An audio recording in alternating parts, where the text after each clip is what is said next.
Hey there, I'm Jason Gold from Resurge, and I'm back with another episode of Investor React. In today's episode, we're talking about the recent news that Elon Musk has valued the company Twitter at $20 billion for the purpose of granting equity to his employees. As a reminder, Elon paid $44 billion for the company last October, and at that time actually said that he was overpaying since all of the bot stuff vastly inflated the value of the company. So we need to put that in context as we think about all these other things as well. In the memo that was reported on today by several different news outlets, in which he's talking about the $20 billion, he also says that he sees a path to getting to a $250 billion valuation. I think what's got people a little bit up in arms is that that's a 20 times increase or over 20 times increase from the value that he's giving stocks to people today. So what does all of this mean? Is this some type of signal? Should people be worried about it? Is something fishy going on? I say the answer is decidedly no. This is perfectly normal behavior. Let's talk about why. Well, for one thing, let's remember that the deal closed in October of 2022, but was actually announced in April of 2022. So while valuations are down from October, they are certainly down from where they were in April when the deal was announced. But the more important thing to really think about here is that you have to look at something called the unaffected stock price. So remember, Musk got involved with the board and people started to wonder, would he begin to take over the company? At that point, the stock started to work, and ultimately he took over the company for a $44 billion valuation. But before he got involved, the stock's valuation was closer to $30 billion. So rather than talk about the distance from $44 billion where the deal was done to the $20 billion that we're talking about today, I really think that that's disingenuous. And we really need to talk about the unaffected stock price, which would get us to the $30 billion valuation. So let's just talk about the delta between 30 and 20.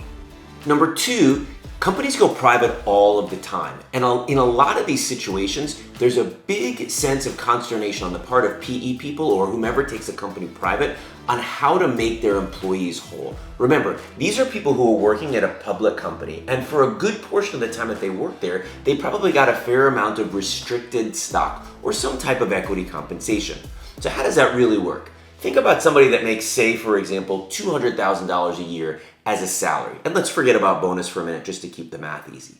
Let's also say as a thank you, the company grants them $200,000 of stock every year with a 4-year grant.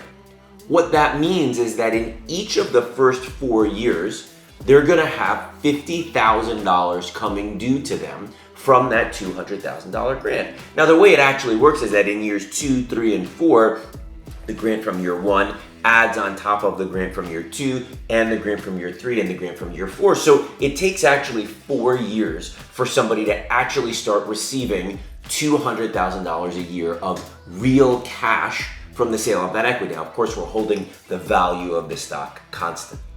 Now, when you go private, the situation is very different for every company. In some instances, they pay people out, but that's rarely what really happens. Usually what happens is they say, okay, you've got this remaining equity. We're going to pay it out to you according to the vesting schedule that you had at the price that the company went private. And so lots of people say, hey man, congratulations, your company went private. That must have been a huge windfall for you. Well, that's not always necessarily true. In fact, it may end up that the person is actually making less than what they were making before.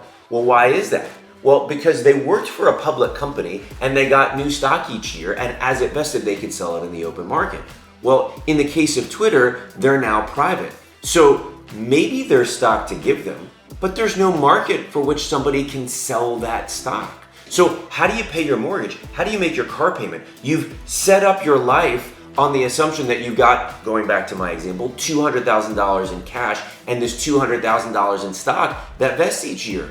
What do you do? Well, that's really a key problem. And I'm telling you, it's one of the biggest sources of problems for people taking company private. How do you deal with employee compensation? So what does really all of this mean? You've got several employees, or maybe hundreds or even thousands of employees that have recently been through a lot of turmoil at Twitter. Remember, there was a lot of stuff going on with the bots and with Elon fighting to get out of the deal. Ultimately, he closed the deal. Then he did several rounds of layoffs, and there was a lot of negative publicity around that. So now you've got some people that work there that probably believe in the cause, that want to be excited to work there, but it probably isn't number one on the list of greatest places to work. At least not yet. I have nothing to say about whether Twitter is a good or not good place to work, but just given the media reports, you'd think that perhaps the people that work there now that have stuck around through all this deserve a little bit of extra incentive to stick around. Well, giving them a 6 to 12 month liquidity time frame, which is what Musk said he was going to do, is step number one of a really good thing to do. And number two, by taking the valuation down, particularly in light of what's happened in the public markets and what is now happening in the private markets, is another smart thing to do. Let's also not forget that even if you believe that the value of the company is worth more than $20 billion today, it's a great not only retention tool, but tool to attract good talent to the company today. And that's something that every good tech company needs. In spite of the fact that there's layoffs everywhere, you still want to pay top dollar for top talent.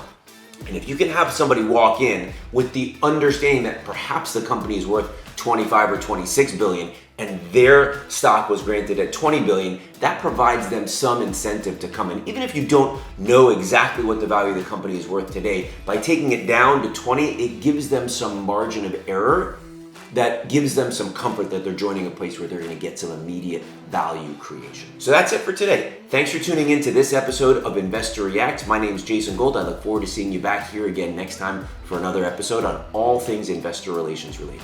Thanks so much.